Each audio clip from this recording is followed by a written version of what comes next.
Welcome to Leading for Good, a podcast for nonprofit leaders of all titles and all experience levels. This is a show where the audience will meet and get to know top nonprofit leaders. Together, we will take a deep dive into nonprofit leadership, endeavoring to uncover and unpack the most important characteristics, traits, strategies, and actions of successful nonprofit leaders. Through this journey together, we desire to help you, the nonprofit leader, grow your knowledge and capabilities to lead for good. We want you to achieve your full potential as leaders in the sector. So, welcome to the conversation. We're glad you joined us today. Without further delay, let's join our host, Chris Looney, as he interviews yet another extraordinary leader who is truly leading for good. Enjoy the show. Well, welcome to Leading for Good, a show for nonprofit leaders of all titles and experience levels. My name is Chris Looney, and I have the good fortune to be your host for this deep dive into nonprofit leadership. Our show endeavors to cover the most important topics in nonprofit leadership with the goal of helping the audience reach their full potential as nonprofit leaders. Today, we welcome Major Nesan Kistan, one of the most respected and successful nonprofit leaders in our sector. I've known Major Nesan for many years now, and my respect and appreciation for his talent and expertise is really off the charts and continues to grow each and every year. So welcome to the show, Major. We're certainly grateful to have you with us and look forward to learning from you and taking advantage of the nonprofit leadership lessons you've learned thus far in your journey, which just continues to unfold as we move forward. So let's start today's conversation with your own personal leadership journey, which, as I understand it, starts as a very young boy living in an entirely different nation, in an entirely different set of circumstances. So tell us a little bit about your backstory, your origin story. Oh, sure, Chris. Listen, firstly, Chris, it is a pleasure to be on your podcast. And it's great to be able to communicate to other nonprofit leaders and talk a little bit about what matters for us all. But your question is, what's my story? Well, I grew up in apartheid South Africa, understood the challenge of living in an oppressive regime, understood what it meant to be under the challenge of oppression when you weren't judged by your character or your content of your ability or your merit, but more so by the color of your skin. Mm-hmm. So living under apartheid South Africa was a challenge. My father was an interesting individual, an activist at a very young age, and really struggled to come to terms with a nation that would oppress its kids. So the real catalyst for us moving out of South Africa as an 8-year-old boy was the Soweto riots in 1975. Oh, interesting. Okay. So in 1975, South Africa had a major change in dynamics because, remember, under Afrikaner rule in South Africa, the Afrikaner government was instituting a new policy which mandated that every single child learn to speak Afrikaans in each school. Okay. And that was a challenge for us. It was a huge challenge for my father. Yeah. But what made it even more challenging was when Hector Peterson, a young 13-year-old boy, galvanized his schoolmates, and they marched out of the classrooms in Soweto in the June of 1975. Wow. They marched out of the room. Several hundred kids. Can you imagine that, Chris? Several hundred. I'm not sure exactly the number. I think it was 300-400 kids marched out of the school. And South African police had heard that this was going to take place, had marshaled their troops and literally shot, killed, murdered hundreds of children. Oh my gosh. It's amazing. I mean, it's so incredible. And so my father said, if a nation will kill its own children, what future does it have for my own children? So that's when we left Australia. And that was in 1981. 1981. Yeah. And you moved to Australia. Yeah. And how did you then plug into the Salvation Army? And was that the sort of genesis of your leadership journey or did you have other posts before that? So as an 8-year-old boy arriving in Sydney, Australia, beautiful country, Yeah. beautiful town, Sydney, Quite different. beautiful harbour. But it was 81 was a recession, and many of your leaders and many of your nonprofit leaders on the show would know that 81 was a major global recession. So my father, being a very, very successful business guy, he was only in his early 30s when he moved from South Africa to Australia. No internet, no Google, no Safari. He had all he read was what books he was able to obtain from the local library. And he goes, I think Australia. It was either Australia or Canada that he was going to go to, but he chose Australia. Amazing. And did he have a background of faith? Yes, we grew up in a faith background. So my mom and dad were strong faith, people of faith, followers of Jesus, attended a local church in South Africa. But not the army. Not the Salvation. We did not know the Salvation Army. Interesting. Okay, good. That's helpful to know. So how our lives interacted with the Salvation Army is critical, because we were on the streets of Sydney and struggling just to make ends meet. My father was washing cars and had depleted all of his financial resources. So it's a common story. Common story on the streets, and someone walks past and says, "Hey, you know the Salvation Army can help you." My father said, "Who is the Salvation Army? What are you talking about?" He goes, "Why would they help us?" And what is that? Yeah, what is that? Those crazy people that wear these crazy uniforms. Right. And so we walked to the local Salvation Army that day and met a young captain in the Salvation Army. And he extended to us what can be described nothing less than Christianity with the sleeves rolled up. Yeah, right. He loved upon us, he embraced us, he engaged us. He actually gave us something to eat. He gave us provisions to put in the house. That was where we got our first pieces of furniture as we moved into a small apartment in Sydney. Yeah, amazing. And you never forgot that moment? I mean, how did you then come back to become a member of the Salvation Army church? And then how did you end up deciding on becoming a leader? I mean, that's a great question. So a young boy, 8 years of age, meets the Salvation Army, grows up to be a young adult, becomes a young man. And then once again, tragedy impacts our life. But this time that tragedy was really heart-wrenching. So my father, a young man, 51 years of age, on his first vacation, started his own business, entrepreneur, very creative. I don't like how this is going. Yeah, I know. Okay. And at 51 years of age, takes my mother on a vacation to a beautiful town. It's a penal settlement that has become a museum. So lots of tourists in the southern part of Australia, down in Tasmania, Port Arthur. Okay. And it was April 1996. And as he's in there, they were about to go on a little ship that takes them around the Port Arthur coastline. Yeah. But they were just a bit late. And so they said, no problem. So went into the Broad Arrow Cafe for lunch.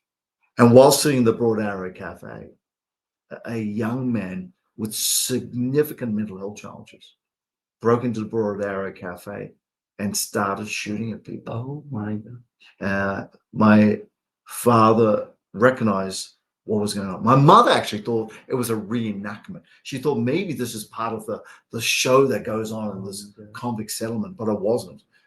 So my mother is violently and physically pushed out of the cafe by my father, and then he re-enters, because there's two entry and exits. Re-enters, and on his re-entry, he makes a beeline for Martin Bryant in an attempt to disarm him. Yeah. And then loses his own life. Oh my gosh. And you were how old at this? I was about 21, 22 years of age. So that was catastrophic too. Catastrophic. Yeah. My father was the pillar. He was the foundation stone. He was the one that brought the family together. He was the pillar that kept us on the straight and narrow. In fact, it was like a massive cog in our family had just been removed. Right. In an instant. Right. And things don't work when cogs are removed. No, not especially when it's significant. So as a young family, we lost the head of our household. Yeah. our bread provider, the one that financially supported us, the one that gave us wisdom and counsel, the one that mentored and shaped us, and the one that had always been the constant. And very quickly, our life was changing dramatically. And that's when the Salvation Army re-entered the wheel. Again, they were present. Not only were they present, oh my goodness, Chris, I mean, just even thinking about it, they loved upon us in a way that is hard to actually express in words. They did things like they did our laundry. Chris, there was someone doing, there was meals provided every single day that we were in the season. They gave us emotional support and comfort. They put their arms around us and didn't want anything back in return. Yeah. What we would expect our friends to do for us. Yes. But they didn't even know you. In some ways, they didn't know us. Yeah. Well, they know us in some ways, but not in a way that would demand that level of you didn't expect commitment and support. And so we did not expect it. And that's when I recognized that in my young life, there was more to life than simply doing what I was doing. Yeah. I was finishing up university or college, as we say again in the US, and I was on a projection where I wanted to earn a lot of money. Yeah, right. Wealthy. Sure. I wanted to be self-sufficient. Every young man's dream. Every young man's dream, right? And then I realized my life had to matter for more. So that's when the Salvation Army opened another door. Mm-hmm. And this time was a door to engage with helping young people in need. Okay. This is nearly 30 years ago, right? So. Oh, yeah, this is a long time ago. Yeah, 30 years. Yeah. Am I that old, Chris? Well, we were just talking about our vision. Yes, we didn't have these before, but now we do. But you know, so that was really the next. But this time, I started growing as a leader, but colored by all of those different key moments. You know, growing up in apartheid South Africa, understanding what it is to fight for justice, learning how to be an advocate, learning how to survive in really harsh and challenging circumstances, right. Living in oppression, learning how to deal with oppression, learning what now is a popular term, resilience. Right. How to be resilient as an individual, how not to give in when life got tough and difficult. Yeah. All essential qualities of a true leader, especially in the nonprofit arena.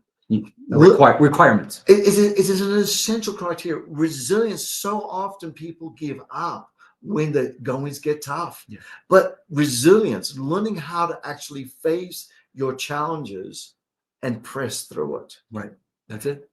And so that's a really critical part of the journey. And then the second part of it is learning how to deal with emotional trauma. Mm-hmm. Let's face it, every single human being at some point in their life will deal with loss. Yep. Whether it's personal loss, whether it's financial loss, whether it's loss of job, whether it's loss of security, some form of loss is part of our journey. That's right. If it hasn't happened, it will happen. It's a guarantee. Yeah. Yeah. And for many people, multiple times in multiple ways. Correct. Yeah. And learning how to overcome that is another part of leadership, has been part of the leadership journey. Or helping other people through it as well. Yeah. And being the same resource and support system for them that Salvation Army was for you, or the people of the Salvation Army was for you back when you were experiencing it. Correct. And there's a really big nuance between sympathy and compassion. A lot of people can be sympathetic. Oh, I'm so sorry about your loss. Right. I'm so sorry about your situation. But the Salvation Army weren't sympathetic. They were compassionate. Mm-hmm. Interesting. That's fascinating. Yeah. So is the compassion the action verb? It is. Sympathy is something that, it's platitudes. But compassion drives a response. Mm-hmm. So I can be sympathetic about your situation, but not compassionate. Yeah. Compassion means that I need to do something directly in response to your circumstance and your situation, and do something that's life-giving. Yes. Right. And that's what the Salvation Army did. Yeah. That's wonderful. So what's been your favorite role over those 30 years or so, however long it's been with the Salvation Army? What have you enjoyed the most? And it's okay if you say your present position, because that seems to be the default, like, oh, well, what I'm doing now is my favorite, right? But what's been your favorite leadership role so far? I would say that in every single journey that we've been on, I wouldn't say any of my roles would be a favorite, because I think every role is a preparation for the next season. Oh, interesting. Okay. And I see each step as a season. And hence why I don't say one's better than the other. I say everything is different. It's a different experience, but preparing me for something next. And so what I would say that in each of my leadership seasons, something has been fundamental that has really played out. Okay. And I think it's really critical that in every situation, organizational culture for me has been really a critical, important ingredient. Too many organizations forget the critical need for healthy organizational culture. Mm-hmm. Mm-hmm. And I think I learned that very early on, Yeah. that when you create an environment that is healthy, then you will always grow and always be fruitful and multiply. You and others, right? Yeah, anyone. And I think that's what my father did. He taught us how to create a healthy culture, because even under oppressive South Africa, he created space where he created a culture where we believed in self. So our self-esteem was up. He created a culture where we felt empowered. Mhm. He created a culture where making mistakes was okay, because as long as we learned from it. So creating a culture within an organization, within a family, and it really was within a family, Mm-hmm. Mm-hmm. to say it's okay when you don't always get it right, but don't keep making the same mistake. Mhm. And those cultural elements has served me well in each of my roles and responsibilities with the Salvation Army. Because what I've discovered very quickly is not everyone experienced healthy cultural upbringing situations. I would imagine very few. Very few. But my family was healthy. Mm-hmm. Mm-hmm. Because in that family, we felt always secure, even under oppression, even under trauma, even under pain. We always remembered that as the family unit, even when there was just three of us, because it was my mom, my brother, and myself. Even when there was just three of us, we still had the dynamics of healthy culture. Yeah. Yeah. Okay. So part of the podcast is to explore three elements of nonprofit leadership that are essential and important to strong organizations and to help leaders grow. We talked about a conversation about culture. Yes. Right? So we're getting into it right now, which is amazing. So what are some of the things that you think about when you are attempting to create the right culture? Like, how do you foster that, knowing your background and all the things that are important around culture? What are some of the things that you zero in on when you try to create the right culture for the organizations that you're leading? Words matter. So Okay. the first thing is I understand is what is the language that is preeminent in the place that I'm currently in? How are people talking to one another? What are they saying to one another? How do you write emails? How do you have conversations? How do you have difficult conversations? Okay. How do you actually foster? Because language influences thinking, which eventually influences behavior. So the first thing I look is in an organization when I arrive is what's the language of the organization? Because everyone has a language. Okay. Every organization has a language, whether they realize it or not. There is a profound language that splits around how they phrase things, the terms they use. All of those things are really critically important. Yeah. So I look at the language. Interesting. And then from there, how do you interpret that language? How do you synthesize? What do you do? I think Einstein stated it the best. Okay, tell me. If you want to change the world, create it. Okay. Okay. So one of the things I look is how do we create a language? How do we create a language that communicates and resonates with the people? So basically, and one of the things is what people create together, they own. Yeah, right. So I bring in a guiding coalition of people and say, okay, let's create the language that we would want to see resonate through this organization. Mm-hmm. Mm-hmm. So one of the language we've created in this current place that we're in is the language of transformation of lives. So we say we don't want to be transactional. So the Salvation Army can easily be very transactional. We'll provide a service, we'll provide you food, we'll provide you clothing, we'll provide you sheltering, we'll provide you all the basic necessities of life. But I say, no, we do not just do that because that's transactional.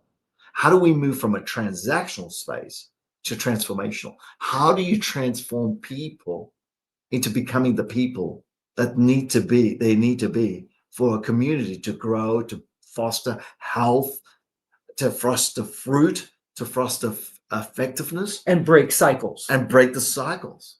So we now work on transformational stories, transformational life impact. Yep. And then the second part of it, right here in this guy, is I recognized that there was a harshness in how we engage with each other, and there was a lack of second chances. So we practice a spirit of how do we transform lives with Christ-like grace. Grace. Oh my goodness. I reckon grace is one of the most powerful words in our human life that many people don't even understand what grace is. Right. And the grace helps build culture as well, I would imagine, because it gives you the opportunity to be forgiven, to be okay with making mistakes that are well-intentioned, or all kinds of different things. Well, we use terms like, as we watch the ballet, if you do watch the ballet, I don't. I don't, but Chris does. Yeah. I mean, I can't get enough. Can't get enough of the ballet. I love it. You know, we say how someone moves gracefully. And what we're saying is they move with ease. They're a non-anxious presence. So how do we move with grace? How do we be a non-anxious presence in every circumstance? How do we come into a situation and not be so anxious that everyone around us go, oh my goodness, there's something going wrong here. There's a problem here. There's tension here. Opposite of tension here. How do we get grace in the spaces? When you're dealing with an emergency and a family is in dire straits, and there are many occasions where we'll turn up and a family, how do we bring grace, the presence of grace? How do we speak with grace? How do we offer second, third, fourth, fifth? Jesus said something that I think was probably profound to his disciples. How many times should I forgive a brother or a sister? And he said, well, what does the law say? Well, the law says 7 times, because 7 under Hebrew understanding means perfect, complete, whole. Okay. But he said something so profound. He said, do it 70 times 7. What? The number's so big, so extraordinary.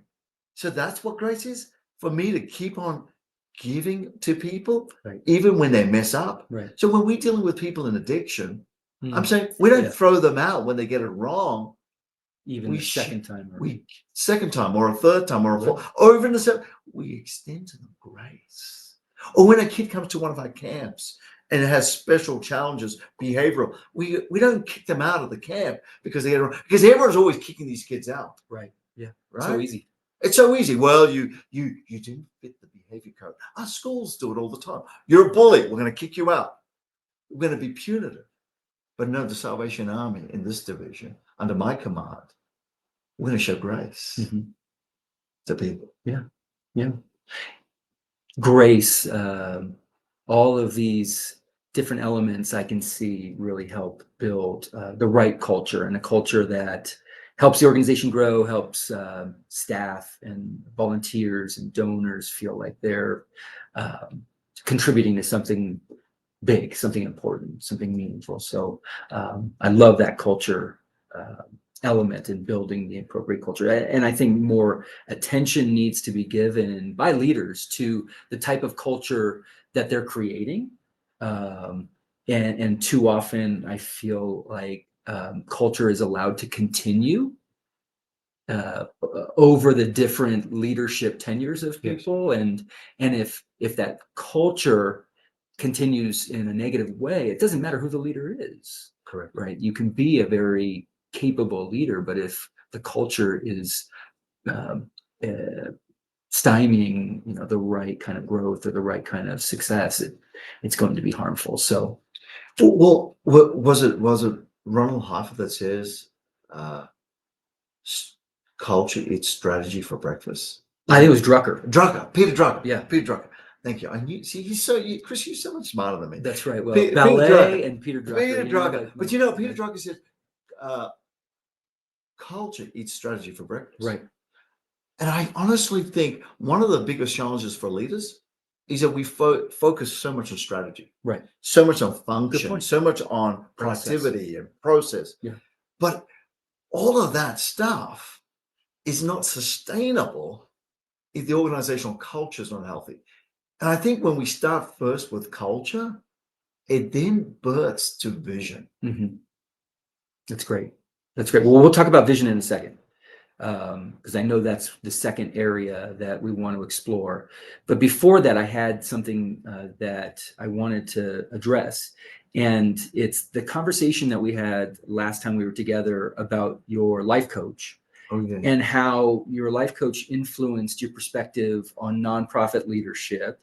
And I think there was sort of this art of leadership concept, like what is the art of concept, leadership concepts. Can you share a little bit about what your life coach taught you in that moment? And I'm sure he's taught you a lot, but it resonated with me as we think about helping nonprofit leaders out there.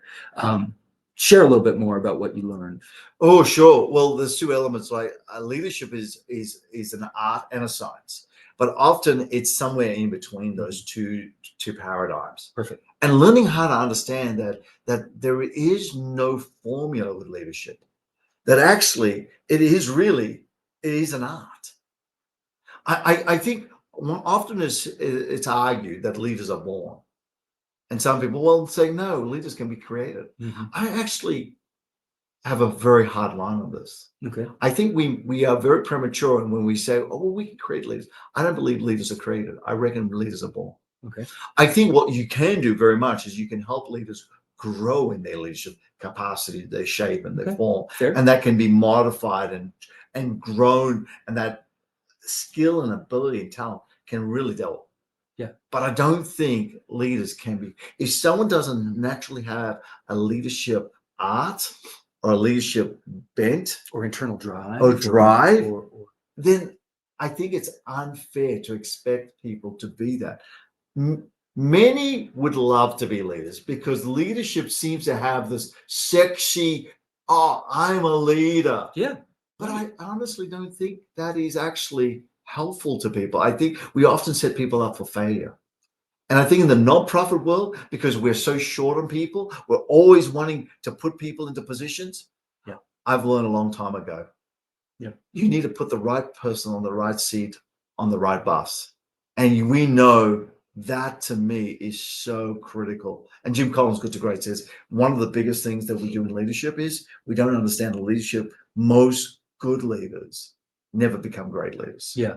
Yeah. Well, I think there's also an element of having far too many people who could be great leaders, not groomed, not given an opportunity, or squandered the leadership of some people because they weren't given the right opportunity. So we're not saying, or I don't think you're saying that there are only the leaders are born and those are the ones that emerge. Oftentimes, I think leaders who have that natural ability just don't get that chance or don't get that right. So there's plenty of leaders out there that never emerge. Correct. And maybe they just don't get the right opportunity or the training or whatnot. But to your point, I do think that there are a lot of people that are put into leadership positions who shouldn't and who don't have the natural ability to lead. You're right.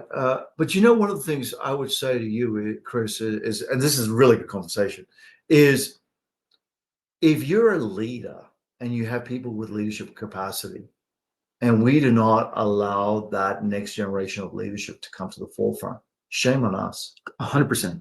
We have to steward the talent that is, and there are lots of talented leaders out there that never see the light of day. Right. Because either we say they're not ready, or we keep on putting a lid on them. I think one of the things as a leader, my real task or my real obligation is to continually foster and fuel the next generation of leaders. Hand that baton on as early as I can. Absolutely. One of the things I really think we as nonprofit leaders need to take from the for-profit world is release younger, talented leaders into key leadership positions Mhm. earlier. If you look at the age disparity between nonprofit CEOs and for-profit CEOs, it's massive. It's 10 to 15 years. Interesting. Okay. And I think part of that is often because we in nonprofit leadership hold on to that mantle way too long. Yeah. Yeah. And we assume too that no one else can do it like we can, which is a fallacy that we perpetuate too easily. And part of it is that we haven't purposely developed the next generation of talent. We haven't thoughtfully created a succession plan. Yeah. We haven't raised up from within the talent to take over and have said, well, when I'm ready to retire, we'll just go on a national search and Yeah. find my replacement. And that hurts a lot of our nonprofits. It does. Because basically what we do is we then create a leadership vacuum. Because talented young people won't wait around indefinitely for an opportunity to lead. Yeah. It's beautiful. So one of the other takeaways from our conversation was the art, the creativity of leadership, right? So you had mentioned how important creativity is to nonprofit leadership. There was also, which you mentioned earlier, the idea of seasons. You know, as a leader in a nonprofit, you're constantly in a different season every role. You're constantly going through seasons, with one season preparing you for the next, which is brilliant. You also said something about skills of a refined leader. Do you remember that? Yeah, the skill sets of a refined leader or a skill set. Yeah. You know, leadership. There are some really when we talk about the 5 levels of leadership, there are some aspects of a leader where positional leadership is never sufficient. And I think sometimes when you walk in and you just because of the title or the status you hold. Now, listen, I hold a status in the Salvation Army, but that doesn't make me a leader. Yeah. That gives me an entry point into opening the front door and having a seat Right, to sit right. at.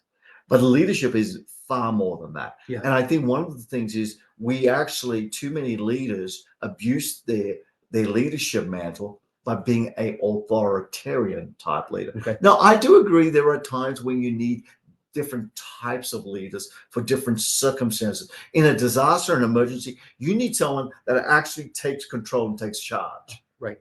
But I do not believe that is the style of leadership that you can perpetuate into every circumstance and every situation. No, we're channeling Drucker again. Exactly. And you can't grow organizations if you're purely authoritarian. Okay. It is unhealthy. So this is and the unhelpful. refinement element. Like This you have is. to understand the right time for the right type of leadership. Well, you got to understand as a leader the tools you have in your tool belt, and you got to know when to pull them out and how to use it and how to use it well. Good. And that's, I think, really the art of a good leadership. And I think the second part is, you know, as you took at the 5 levels of leadership, the second is you can then become a highly performing leader. So, you know, where you actually, let me just take a step back, a relational leader. When you actually are everyone's friends. And I think one of the biggest dangers of leadership, and when John Maxwell talks about leadership is influence, if everyone in my leadership circle are just my friends and I'm just influencing them by relational collateral and just working and relying that my leadership is just relational alone. Well, I see one of the biggest dangers, which is those who are predominantly relational in their leadership, is that they never produce anything. Mm-hmm. Everyone's happy, but there's no forward drive. Nothing gets accomplished. Right. You're just friends. Yeah. And I think one of the dangers for us in the nonprofit world is we like to be friendly because we think we need to hold on to people. So we rely on relational collateral to the point where it is all we rely on. Now, I'm not saying we shouldn't be friendly with people. It's important. But I think that's just the second phase only, or one part of your arsenal as a leader. Yeah. Yeah. Well, we need to spend an entire podcast on the 5 levels for sure. I wanted to hit on resilience one more time, real quickly, Yes. because in a previous conversation, you had mentioned to me that leaders need humility and resilience. And you had used the example of creating a diamond. And I thought that was helpful. Can you kind of explain what you meant about the analogy between creating a diamond creating a leader? Sure. Well, listen, I grew up in South Africa. That's not why I assumed you used the analogy. And you know that South Africa has diamonds. Yes. Listen, I've heard. The girl's best friend is diamonds, and South Africa is the country for beautiful young Is that women. why my wife keeps wanting to Yeah, that's why your wife and my wife wants to keep going back to Yeah. South Africa for the diamonds. But you know, the thing about diamonds, and I learned this, and it actually has such great leadership parallels, is because a diamond is formed because there is pressure on each side. The rocks formation and the way in which the rocks are layered, the pressure, it's not too much pressure to crush the diamond, but it's enough to create healthy tension. And I often say that leadership formed in a space of tension. Mhm. And when there is healthy tension and there's healthy, that's why I often say, as a leader, I want people in my room and around me that are going to create a healthy tension. Right. Because that healthy tension helps produce the diamonds we Yeah. need to move forward. And now I also know that when that diamond is formed and the tension in the rock formation is pushing at that diamond, when it comes out, it's not perfect. Right. It's Still, still, we're not talking perfection. It's not perfect. And I think sometimes we think, well, the right tensions will get perfection. No. What it'll do is It's greatness, but not perfection. Exactly. It forms this beautiful piece, but then it has to be shined. Yeah. It has to be refined. Right. And I think for me as a leader, and there's evaluation too, right? Every diamond is evaluated for clarity and all that, for form, for shape, for flaws, all the rest of it. Yeah. Look at us all the diamonds. Yeah, I know very little. It's been a while since I went shopping for one. But anyway, I'm glad you mentioned that, just because it was something that really resonated with me in our previous conversations. We've talked about culture. Yes. There's two more topics that I wanted to hit on before we conclude the podcast. And the first one is vision. Okay. So when we're thinking about vision, this concept of being a visionary leader, and you had mentioned to me that there were certain ways that you approached vision, or the idea of being a visionary leader. And it starts maybe with casting vision. I mean, I don't want to put words in your mouth. How do you kind of approach the idea of being a visionary leader or having vision? I think vision following culture, because in my process as a leader, I start with culture, then I move into vision. Okay, perfect. And the reason I do that is because I don't think you can cast vision if the culture is not healthy. Because so good. Because often, why are we doing a strategic plan when we're not even capable of doing anything productive without it? How many times, Chris, have you and I been in rooms where people are trying to work out strategic plans, or when people are trying to create vision, and we haven't even talked about culture? Right. Well, we've talked about culture. Okay. But I honestly, so let's assume that we have a great culture. You have a great culture. I believe that people without a vision perish, because there is no clarity on terms of purpose. Okay. And Patrick Lencioni, I love reading Patrick Lencioni stuff. Okay. And when he talks about the 5 dysfunctions of team, good. One of the things that is really critical when a team is dysfunctional or is a lack of alignment. Vision gives you alignment. It gives you a clarity on which is your next step. Perfect. I mean, how do you take a step, let alone several steps, if you don't know where you're going? Right. If you don't have a clear target point. And so for me, I think creating clarity around my target, or what I want to do and how I want to get there, is important. I think also vision, I'm a person of faith, and I lean onto my spiritual dynamic, because I think vision is birth. What do you mean by that? Oh man, I think just like a baby takes 9 months to be formed, I think one of the premature things we do is we go in and expect to birth a vision tomorrow. Okay. We walk into an organization and say, here's my vision for this organization. And I think that is naive. I think that is deplorable, because it makes so many assumptions. And I think what ends up happening is you premature give life to something that cannot be sustainable. No, interesting. That's great. And so your remedy for that is to dig in and explore and ask the right questions, talk to the right people. Listening circles. one of the things I do every time I move into a new season is I will meet with every staff member. And I would meet with them in creative ways. So I'll have a large group, I'll have small groups, I'll have cross-pollinated groups, and I'll ask them simple, basic questions. Tell me, if we as an organization were to move the needle, what would you suggest that would take? What would that be? I asked several open-ended questions, and I'll ask them with different facilitators. I would go through a process that could take up to 9 months. Where I will continually press and press and press like that formation of that diamond until a vision is cultivated by the voices around me. Yeah. Now, you could take it to a step further, right? If it goes 36 weeks instead of 40, do you feel like you're cheating the process there? No. Does it have to be 9 months? Listen, I think as soon as you become rigid, anal about this, can I say that? Then you lose the I think your anatomy is a little off, but I'm okay. I don't think you need to be anal about it. I don't think you need to be rigid about it or fixed. What I do think is you need to have a process to cultivate a vision. Good. So for me, listening circles, for me, is actually really pressing in to what's going. And also when you're forming culture, you start to feel things and you start to hear things. And I do think that our vision has to be audacious. Good. I think once you've listened, I think if you just took one step as casting a vision, I think you are doing yourself a disservice. And I think a vision has to be far enough away where you have to stretch, but not too far away where you actually lose hope.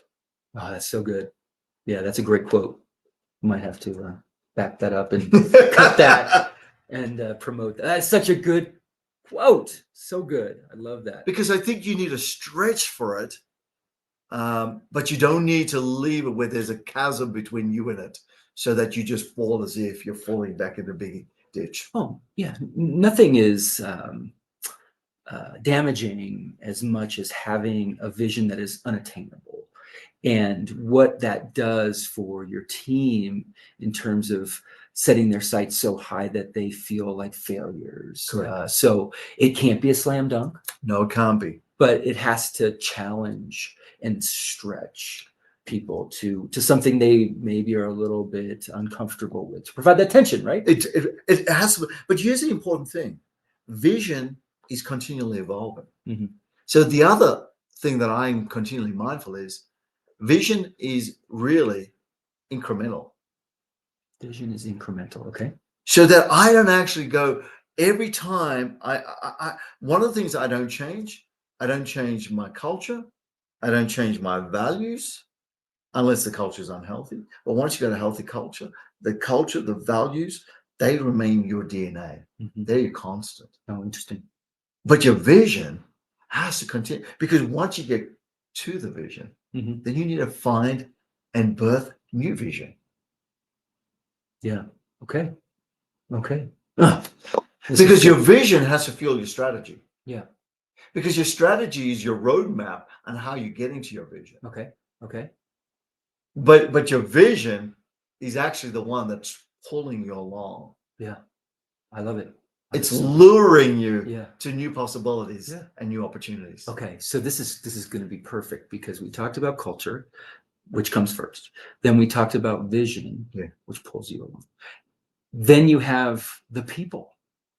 The people. Okay. And so this is the third, the third element of leadership that we wanted to talk to you about today, which I know you really enjoy these three aspects. And the third is like building winning teams. Yes.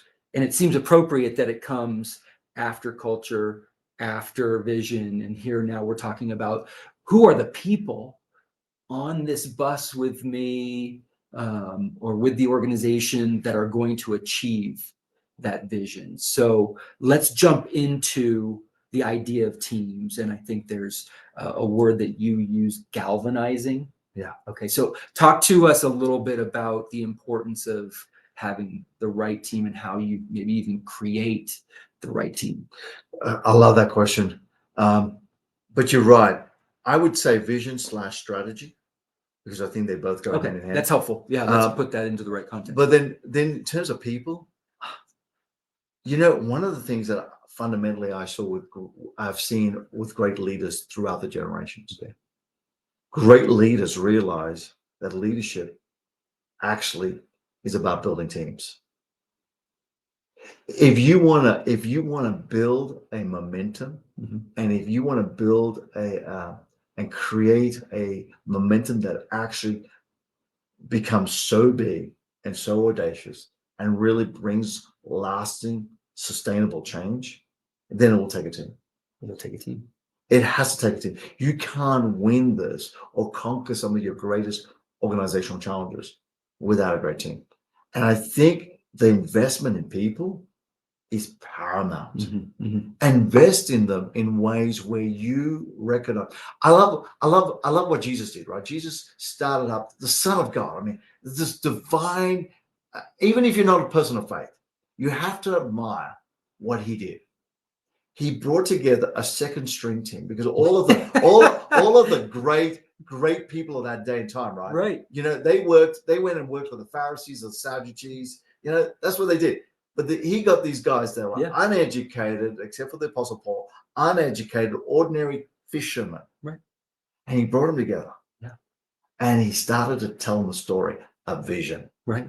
Right. He started building culture. Yeah, He took them up the mountain. He started with the culture. mountain to build culture, right? Yeah.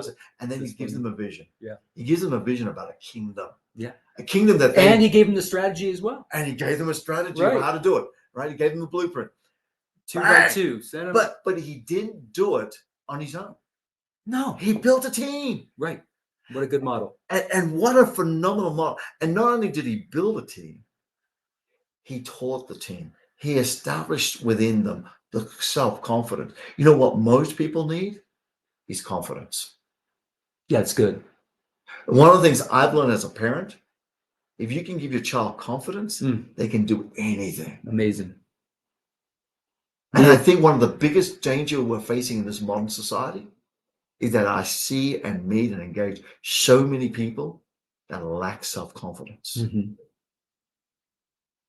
And a good leader will be able to, over time, of course, help create confidence in their teammates, their staff. Yeah. How do you really help to accomplish that? Well, there's a fine line, right? I think one of the things as a leader is you got to be authentic. So in building self-confidence, you cannot fill your people up with lies. I believe there's a thing called truth, and you speak truth. What? But you speak truth with love. Okay. Speak truth with love. Well, and opposed to just speaking love, which is just giving them all nice words of affirmation, without truth. Yeah. And I think when you can bring truth with love and love with truth and make sure that they work in tandem with each other, then you build confidence. Perfect. You build self-belief. You build, this person believes in me enough to tell me the good things, but also challenge me with the things that I need to improve. Yeah. And I think when you can build that person's self-confidence to that level, not only does it help them, it then empowers them to replicate what you just created. Yeah. I love it. Was there something to ideation that you had mentioned? Oh, yeah. Phases of ideation. That was a concept, a note I took down, but I hadn't explored it with you. So I'm stealing stuff from Patrick Lencioni once again in his book Working Genius, and he talks about the 3 elements of a effective team building. And one of the effective part of team building is that we know that there are people in our organization who are natural innovators or creatives who wonder and ask questions, and those that like to do new things. And you need those creative people in every organization. And then the next phase of that approach in team building is, or working an effective team is, okay, all right, you got the creative individuals and you got then you need a process or a season of those who can discern. That will work, that won't work. Or those individuals that go, that's a great idea, but this needs to happen in order for this great idea to become a reality. Or we may need to time this out differently. And I think that phase, and then the third, and that's, I believe, so you have ideation, you have discernment, and then you have implementation. Perfect. And I think those are what I love to do most with teams. But you know what I love about teams? Is diversity of teams. Okay. I like finding diverse teams. Now, people say, why diverse teams? Well, diverse teams are the most creative and the most innovative because you have people from different backgrounds, experiences, sectors, Yep. generations, um, genders, life experiences, and you fuse them together. Yeah. Oh, it's the melting pot of just the remarkable. Wrapping the ropes together to create. It's when the juices from different places come together, the fusion that you create, the ideas. But here's the danger why people don't like it, Okay. and people love monocultural teams. Yeah. It's because they do things very quickly. Yeah. But they die off. Because when you have all like-minded people in the same room, it seems great at the start. Yeah. Okay. But it doesn't produce long-lasting, sustainable fruit. Mm-hmm. But diverse teams, there's tension because you're competing with different value systems, different ideas, and it's tension. I think leaders that can know how to manage the tension within a diverse team, they're the ones that produce dividend. So for me, yes, it's so important to build self-confidence, but then to create diverse teams of thinking, I think it's the winning formula. Yeah. Yeah. Well, I'm seeing a book in your future. No, Chris, I know Chris, you could write it for me. I might have to because your theories on leadership, more than theories, your actual experience and wisdom that you've gained from leading and what you have to share is so valuable. And I just wanted to thank you for sharing that expertise and wisdom, the conversation on culture, the conversation on vision and strategy, the conversation on teams, and then also being able to really understand your journey has been amazing. Chris, I really appreciate what you're doing on this podcast, and I really thank you for your affirmation. But can I just encourage you and your listeners that one of the fundamental things on this journey of leadership is I failed a million times. One of the things we didn't talk about is how many times I got the culture wrong, or how many times I misunderstood the culture, or how many times as a leader, my vision was off chart, or I overstretched. Yes.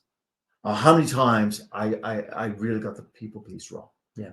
I honestly think that one of the things I've learned as a leader is what we talked about right at the first instance: resilience and humility. Yeah. But what about grace? And grace is all part Because of that. those failures led you to the stronger leadership capabilities that you have today, right? And I got to tell you, I'm no expert, and I might laugh at that statement. Well, it's true. I'm not an expert. I am a fellow journeyman learning on the journey, and I would say to you, I'm more of a practitioner than I'm a theorist or expert. I love that. Yes. That is so important because the practice of this produces the fruit, produces the impact that all of us in the nonprofit area are trying to witness, are trying to create for the world. So we appreciate that you're on this journey. We appreciate that you are a true practitioner, and appreciate too that you continue to learn and grow and have a willingness to share with others. There's a lot to unpack. Hopefully you'll dig in deeper to some of those resources that Major Nesan mentioned. I would encourage everyone to subscribe to this podcast. And please also look for the Mastering Fundraising podcast when you do as well, because it's a very similar journey, exploration with fantastic nonprofit leaders who focus on fundraising. And we're just really excited about continuing this journey, exploring all of the wonderful things associated with nonprofit leadership. And until next time, I want to wish you all the best and encourage you to do all you can for this world by leading for good. So with that said, thank you very much. Have a great day and see you back here real soon. Thank you for joining us for this most recent episode of Leading for Good. Our passion is helping nonprofit leaders reach their full potential as leaders, and we sincerely hope this episode has been edifying for you. Please subscribe to this podcast to not miss any of our Leading for Good conversations. We welcome your feedback, suggestions, and comments via email at hello@fulcrumleader.com. Leading for Good is a production of Fulcrum Nonprofit Leadership. Please visit us on the web at www.fulcrumleader.com. Until next time, we wish you all the best and encourage you to always lead for good.